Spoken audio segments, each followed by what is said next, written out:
जरा सोचो, तुम एक ऐसी सुरंग में फंस जाओ जहां से बाहर निकला ही ना जा सके, फिर चाहे तुम कितनी भी कोशिश क्यों ना कर लो। कुछ ऐसा ही होता है इन लोगों के साथ। कहानी की शुरुआत होती है चाइना के एक पहाड़ी इलाके में, जहां एक लड़की लिफ्ट लेकर एक आदमी की कार में जा रही थी। अचानक उसे सीट के नीचे किसी लाश का हाथ दिखाई दिया। ये शरीफ सा दिखने वाला आदमी असल में एक सीरियल किलर है। उसी वक्त उसने कार रोक दी और तेज धार हथियार से लड़की का खून कर दिया। कुछ दिन बाद एक बस कुछ लोगों के साथ उसी रास्ते से जा रही थी, जब रेडियो अनाउंसमेंट हुई कि उस रास्ते पर एक्सीडेंट होने की वजह से आगे जाने की इजाजत नहीं है। फिर ड्राइवर टोनी ने कच्चे रास्ते की ओर बस मोड़ दी। अब बस के सामने एक सुरंग आ गई जहां से टोनी पहले कभी नहीं गुजरा था। वो आगे बढ़ने लगा और अचानक सुरंग में एक आदमी उसकी बस के सामने आ गया। इस सुनसान सुरंग में वो अकेला क्या कर रहा था, ये सोचकर सब डर गए, लेकिन वो आदमी एक पैसेंजर बनकर बस में चढ़ गया। ली ने अपने अखबार में देखा कि ये आदमी तो एक वांटेड क्रिमिनल है, लेकिन वो बिना बात खतरा मोल नहीं लेना चाहता था, इसलिए कुछ बोला नहीं। अब चलते चलते पूरे 20 मिनट हो चुके थे,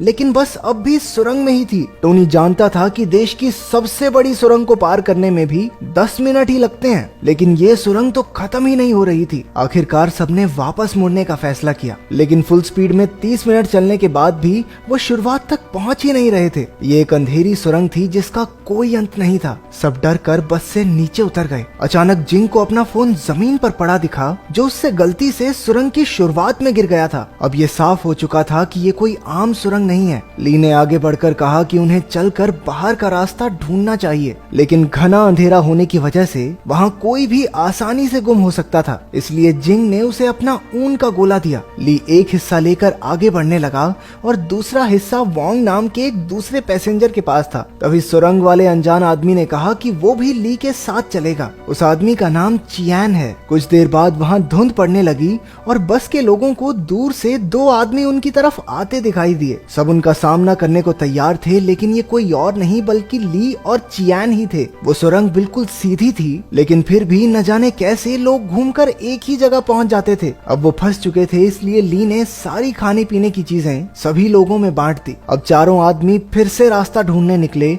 जबकि औरतें और बच्चे बस में ही रुक गए। थोड़ी देर बाद जिंग ने देखा कि सिर्फ 30 मिनट में ही उनकी बस पर धूल जम चुकी थी। घबराकर उसने सबको उठाया और बस से बाहर ले आई। उधर चारों आदमी भी एक बार फिर से वहीं पहुंच गए। टोनी ने देखा कि उनका खाना भी एकदम सड़ चुका था। इसका मतलब ये था कि इस भूल भुलैया में समय भी असली दुनिया के मुकाबले ज्यादा तेजी से बढ़ रहा था। उन्होंने बस में देखा तो उन्हें पूरी सुरंग का एक नक्शा दिखाई दिया, जो न जाने कौन वहां पर रखकर चला गया था। ली ने नक्शा समझने की कोशिश की, लेकिन उसी वक्त लाइट चली गई और अचानक ली भी गायब हो गया। वहाँ खून के निशान थे, जिसका पीछा करते करते सब एक खोखली दीवार तक पहुँच गए। उसे तोड़कर वो एक अजीब से कमरे में पहुंचे, जहां बहुत से गुम हो चुके लोगों की तस्वीरें थी। वहां पूरी जगह का इंजीनियरिंग डायग्राम पड़ा था। उसके मुताबिक यहाँ कुल मिलाकर 6 सुरंगें थी जो आपस में जुड़ी हुई थी।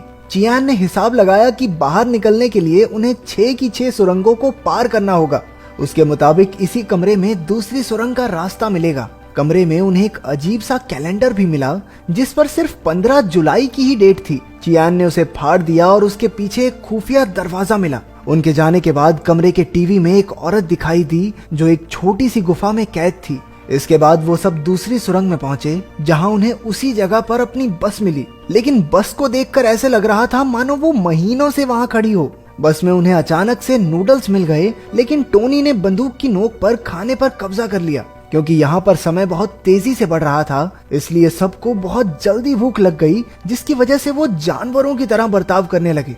सैरा नाम की एक पैसेंजर, जो पेशे से एक मॉडल थी, खाने के लिए टोनी के साथ जिस्मानी संबंध बनाने को तैयार हो जाती है। वैंग ने चुपके से एक नूडल्स का पैकेट चुरा लिया, लेकिन टोनी ने उसी वक्त उस पर हमला कर दिया। अंधेरे में अचानक से कोई पीछे से टोनी का खून कर देता है और बाकी सब बस देखते ही रह गए। वोंग की नजर बस के नीचे एक गटर के ढक्कन पर पड़ी। उसके अंदर जाने पर वो सभी एक और अजीबोगरीब कमरे में पहुंच गए। इस बार टीवी पर वो लड़की धीरे धीरे गुफा में डूब रही थी। ग्रुप को एक बार फिर वही कैलेंडर दिखा, जिसके पीछे एक और खुफिया दरवाजा था। उसे पार करके अब वो तीसरी सुरंग तक पहुंच गए थे। ये सुरंग पहले से बहुत अंधेरी और सुनसान थी। यहाँ भी बस मौजूद थी, लेकिन उसमें सांप भर चुके थे, मानो बस वहाँ सालों से खड़ी हो। अचानक वैंग ने बंदूक निकाल ली और कहने लगा कि जब जब कोई मरा है, उन्हें खुफिया रास्ता मिला है। इसलिए यहाँ से सही सलामत बाहर निकलने के लिए अगर उसे उन सबकी जान भी लेनी पड़े तो वो ले लेगा। उसने जिंग के हाथ से चियान के कंधे पर गोली चलवा दी।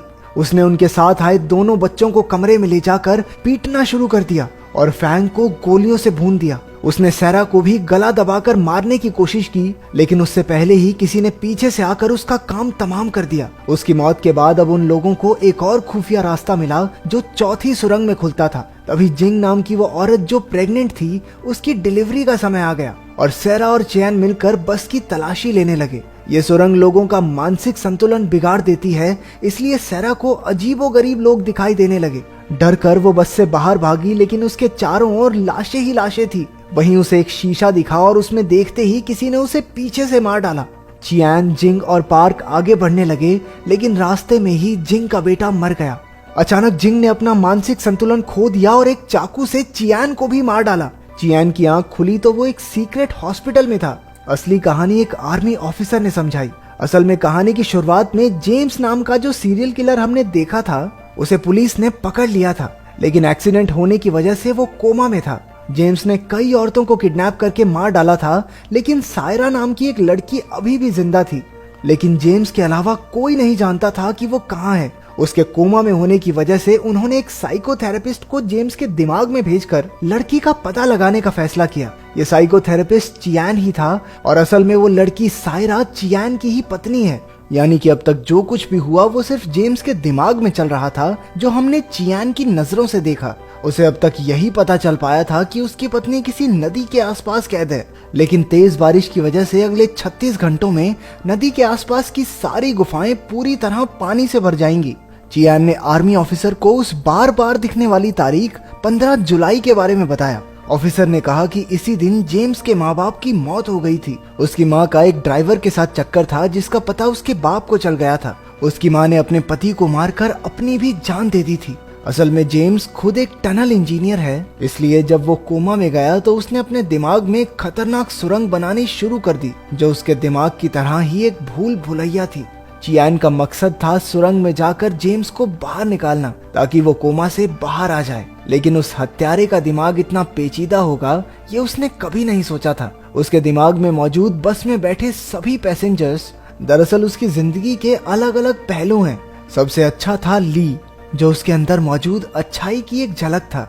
दूसरा टोनी था, जो जेम्स के गुस्से को दिखाता था।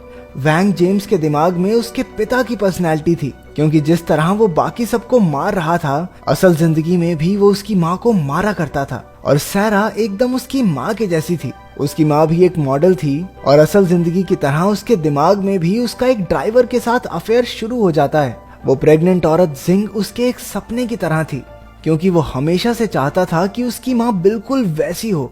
लेकिन वो भी उसके दिमाग में जेम्स की बुराई को बदल नहीं पाई और मारी गई।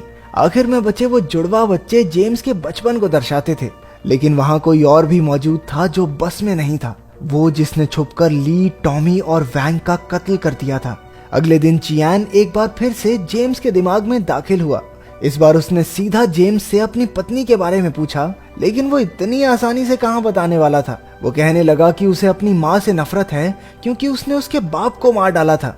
इसीलिए वो औरतों को किडनैप करके मार डालता था, क्योंकि उन पर भरोसा नहीं किया जा सकता। इसके बाद वो चियान को अपने दिमाग के अलग अलग हिस्सों में ले गया, जहाँ उसकी जिंदगी के कई किस्से चल रहे थे। चियान ने जेम्स के नादान बचपने से भरे हिस्से पार्क से बात करनी चाहिए, लेकिन उसकी बहन फैंग ने उसे सायरा का पता बताने से रोक दिया। इसके बाद चियान एक सिनेमा हॉल में पहुंचा, जहां आखिरकार उसे सुरंग में हुए कत्ल करने वाला आदमी मिला। ये कोई और नहीं बल्कि चियान खुद ही था। इसका मतलब था कि जेम्स का दिमाग इतना शैतान था कि जो भी उसमें झांकता वो खुद भी एक कातिल की तरह सोचने लगता। शैतान चियान ने बताया कि वो सायरा को बचाना नहीं चाहता, इसीलिए उसने एक एक करके सुरंग में सबका खून कर दिया और नए जन्मे बच्चे को भी मार डाला। इसके बाद वो असली चियान को एक अंधेरी जगह पर ले आया, जहां उनका आखिरी मुकाबला होगा। जल्द ही जबरदस्त लड़ाई शुरू हो गई, लेकिन जैसे ही असली चियान जीतने वाला था, एक और शैतान चियान वहां आ गया, जिसका सीधा मतलब ये था कि शैतान कभी मरेगा नहीं। उधर बारिश काफी तेज हो रही थी और पानी अब सायरा की गर्दन तक पहुंच चुका था। तभी असली चियान के दिमाग में एक आइडिया आया। अगर वो अपनी जान दे दे तो उसके साथ साथ उसकी बुराई भी खुद ब खुद मारी जाएगी। उसका प्लान काम कर गया और जेम्स के दिमाग से बुराई का नामो निशान मिट गया। इसके साथ ही हॉस्पिटल में जेम्स कोमा से बाहर आ गया और उसने तुरंत पुलिस को सायरा का पता बता दिया। आखिरकार सायरा को तो एन मौके पर बचा लिया गया, लेकिन चियान कभी नहीं उठा। वो अब उसी सुरंग में हमेशा के लिए कैद हो चुका है।